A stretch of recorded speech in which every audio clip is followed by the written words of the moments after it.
ఒకవేళ సింహాసనం లేకపోతే ఇప్పుడు సింహాసనం పెట్టుకోవచ్చా?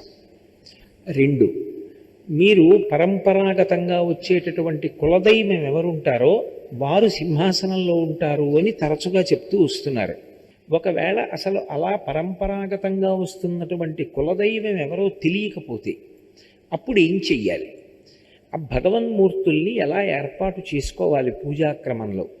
దీన్ని వివరించమని అడిగారు. చాలా మంచి విషయం. సింహాసనము అనేటటువంటిది ఒక్కటే ఉంటుంది. ఎవరు సింహాసనమునందు కూర్చుంటాడో వాడు పరిపాలకుడు. వాడు కర్మఫల ప్రదాతయ్యి శుభాన్ని ఇవ్వగలడు. ఆయనకి కోపం వస్తే ఇబ్బంది పెట్టగలడు. సనాతన ధర్మానికి ప్రాణప్రదమైన సిద్ధాంతం ఏమిటంటే శుభ ఫలితాన్ని ఇవ్వడానికి ఒకడు, అశుభ ఫలితాన్ని ఇవ్వడానికి ఒకడు ఉండరు.